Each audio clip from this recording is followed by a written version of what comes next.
les turfeuses, salut les turfeurs, bienvenue pour un nouveau pronostic de Benoît Requin. Merci pour vos likes, pour vos commentaires, n'hésitez pas à vous abonner pour recevoir tous mes pronostics tous les jours et pour accéder à tous mes tickets pour la course du Quintet, vous avez deux moyens, par mon site internet Benoît Requin ou par le bouton rejoindre. Ok, place au pronostic du Quintet du lundi 7 juin, direction Vichy pour le prix de Grosbois. 3 attelés, 2950 mètres, 16 partants, réunion 1, course 1, indice de confiance 3 sur 5. On est plutôt confiant pour ce Quintet, bon même si j'ai repéré quelques possibles troubles faits, mais on va voir ça ensemble. Petit retour sur le Quintet du samedi 5 juin. Ah, j'avais mis l'inédit le 9 en cheval de complément, il est arrivé deuxième. Cette vidéo, je la tourne avant l'arrivée du Quintet de ce dimanche, je reviendrai dessus demain. Pour les membres de mon site internet Benoît Requin et les membres Yo-Yo, Total, VIP, depuis le mois d'octobre, on a atteint la somme de 114 982 € de gain.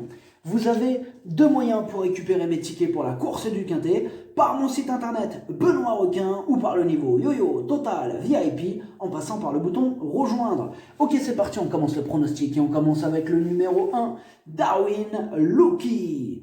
C'est le moins riche de la course et la régularité ne fait pas partie de ses principales qualités. Bon là il sera quand même déféré des 4 cette fois-ci, mais il va quand même devoir sortir le grand jeu pour espérer terminer dans la bonne combinaison. On écoute Jean-Louis Verrière. Darwin Lucky est un petit cheval qui est brave, mais il y a meilleur que lui dans ce Quintet. S'il terminait 6e ou 7e, il aura bien couru. Bon, il a tout dit, hein. Le numéro 2, Rocky T. Il reste sur 2 disqualifications et ses 3 essais corde à droite se sont soldés par autant d'échecs. Ce sera donc un tout ou rien avec lui, on l'a compris. Bon, personnellement, j'ai pris le risque de l'écarter tout en sachant que ça peut être le casseur de mon pronostic ce lundi. Et on n'a pas les commentaires de l'entraîneur pour ce numéro 2. On passe au numéro 3, Eddy du Loisir. Il reste sur 4 échecs consécutifs et en 5 essais sur ce parcours, aussi 5 échecs. Alors difficile à vous le recommander dans ces conditions, ce numéro 3. On écoute Rémi Despres. Eddy du Loisir est porteur de la maladie de Lyme et connaît depuis des périodes de forme en dents de scie. Il était au mieux cet hiver avant de connaître une baisse de régime. Dernièrement, il se présentait pour préparer cet engagement favorable et il m'a rassuré. Bien évidemment, il s'attaque à forte partie, mais il n'est pas hors d'affaire pour la 5e place. Le numéro 4, Espoir Rose. Il vient de renouer avec les bonnes performances, mais il a le défaut de ne pas toujours répéter ses bonnes sorties, et ce sera kit ou double. On écoute Bertrand Auguste David. Espoir Rose est en très bonne forme. Il n'a pas eu de chance pendant un moment parce qu'il faut le courir caché. C'est un bon droitier qui est capable de prendre un bon départ, contrairement à ce que l'on a pu penser de lui. Avec la présence des étrangers, je ne sais pas trop comment le situer, mais il devrait bien faire. J'en attends un bon comportement. Le numéro 5, Endo Dazif. Il fait face à un bel engagement, mais il a la fâcheuse tendance à partir au galop assez souvent. Bon d'ailleurs, ces 3 dernières courses, il a été 2 fois disqualifié, tout ou rien. Et on écoute Charles Dreux. Endo Dazif est bien engagé au premier échelon et la piste de Vichy devrait lui plaire. Il suffit de regarder ses Il suffit de regarder ses performances pour voir que lorsqu'il ne se montre pas fautif, il termine dans les 3 premiers. Je pense que ça sera encore tout ou rien lundi. Bon, il est d'accord avec nous. Le numéro 6, D'Amour de Mani. Il a remporté sa dernière course. Bon, cette fois-ci, il monte de catégorie. À Vichy, en 3 essais, 3 échecs. Question de feeling. Et on écoute Georges Fournigaud. D'Amour de Mani a profité de la corde à gauche et d'un bel engagement pour renouer avec le succès. Il est moins à l'aise à droite, même s'il avait bien couru à Lyon-la-Soie cet hiver.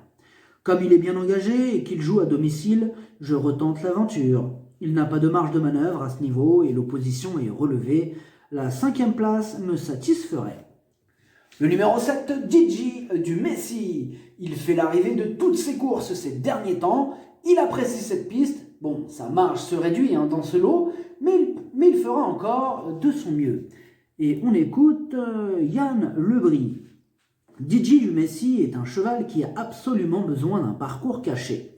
S'il ne fait pas trop d'efforts, il devrait être à l'arrivée. Cela se passe plutôt bien pour lui depuis le début de l'année.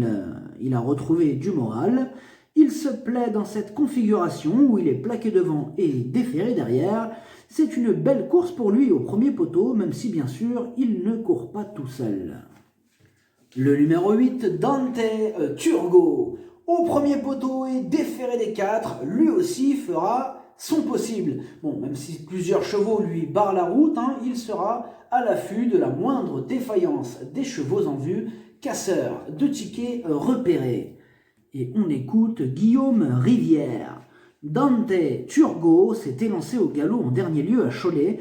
C'est dommage parce que la fin de course derrière était excellente. Le cheval est resté bien depuis et sera une nouvelle fois compétitif pour terminer à l'arrivée de cette épreuve. J'en attends un bon comportement. Il lui faudra seulement le parcours sur mesure pour qu'il puisse faire parler sa pointe de vitesse finale.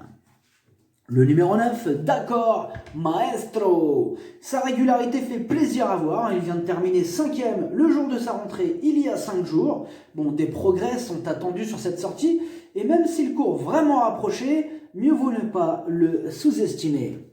Et on écoute Michael Cormy. D'accord Maestro a très bien couru mercredi pieds nus. D'ailleurs, si j'avais pu me dégager de la corde dans le dernier tournant, on aurait pu se classer un peu plus près. S'il a bien récupéré, il se peut que je sois un peu plus offensif. C'est rapproché, mais l'engagement est intéressant et à côté de la maison. Il sera plaqué devant et muni de petits talus derrière. Cela ne devrait pas plus le déranger que ça. Le numéro 10, Dilf de Chaman. Il est bien engagé, c'est le plus riche du premier poteau. En revanche, on ne peut pas dire qu'il brille par sa régularité. Il va devoir avant tout rester sage d'un bout à l'autre. Et on écoute Loris Garcia. Dilf de Chaman bénéficie d'un engagement sur mesure à la limite du recul. Ces deux atouts peuvent lui permettre de s'immiscer dans la bonne combinaison du quintet. Étant sous le coup d'une mise à pied, j'ai fait appel à Christophe Martens. Le numéro 11, Bleven. Il reste sur 2 échecs consécutifs et il va devoir rendre la distance. Il n'aura pas le droit à l'erreur pour espérer se mêler à l'emballage final. On écoute Mademoiselle Julie Triomphe. Bleven a été assez malheureux lors de ses 2 dernières tentatives. Dès lors, il ne faut pas trop le juger là-dessus. Il a du potentiel, mais a besoin du bon parcours. S'il a une course de rêve, il peut terminer 4e ou 5e, ou mieux. Car il y a de l'eau. Ouais, au mieux. Voilà, pardon. Au mieux, pas au mieux, au mieux. Je répète la course que là je vous ai embrouillé. Alors, elle disait, s'il a une course de rêve, il peut terminer 4e ou 5e au mieux. Car il y a de l'opposition, notamment aux 25 mètres. Pour le préserver, il ne sera déféré que des antérieurs. Le numéro 12, Vlad Del Ronco. Il est dans sa catégorie, il dépend d'un redoutable entraînement, il est plutôt régulier dans l'ensemble et même aux 25 mètres, il peut faire mal. On écoute Alexandre Abrivard. Vlad Del Ronco découvre un engagement favorable, mais il doit rendre la distance. Comme il y a quelques bonnes chances au second poteau, il faudra bénéficier des bons sillages pour se faire ramener. Si tel est le cas, il devrait terminer dans le quintet. Le numéro 13, Calino Penem, 2e et récente cartouche de Laurent-Claude Abrivard. Il est pétri de qualité, il reste sur 2 sorties qui sont excellentes. Il a une belle carte à jouer. On écoute encore Alexandre Abrivard. Calino Penem vient d'enregistrer 2 bonnes performances depuis son arrivée à l'écurie. Certes, il doit rendre 25 mètres, mais l'engagement reste favorable face uniquement à des chevaux d'âge. C'est un très bon droitier et ce parcours va lui plaire. Il faudra battre Empereur du CB et Endo d'Azif, mais sa place est sur le podium. Le numéro 14, Empereur du CB. Il est dans une forme olympique. Il redescend même de catégorie et sans incident, il va en faire souffrir plus d'un sur sa route. On écoute Mathieu Abrivard. Empereur du CB est au top et il faut en profiter car ses périodes de forme sont assez rares et courtes. Il vient de s'imposer plaisamment sur ce parcours dans un lot mieux composé. Cette fois, il n'a pas les plus jeunes à affronter. Il est capable d'aller devant s'il le faut. Ce n'est jamais fait d'avance, mais sur le papier, il devrait gagner. Excusez-moi. Le numéro 15, Élan de Dompierre. Lui aussi est en forme, il enchaîne les bonnes performances. Il adore ce parcours. Attention à lui. Et on écoute Joël Desprez. Élan de Dompierre court toujours bien à Vichy, même s'il est mieux sur 2000 mètres. Il reste ferré, mais très léger, car c'est trop près, il n'a pas de bon pied. Le lot est un peu plus relevé. Il peut finir 3e ou 4e avec l'aide d'un bon parcours. Le numéro 16, Baccarat Gial. C'est le plus riche de ce quintet, il est archi régulier, il va aussi jouer la carte de la fraîcheur, il garde son mot à dire. Et on écoute Julien Fouin. Baccarat Gial a vite repris le cours de ses bonnes performances après un break cet hiver.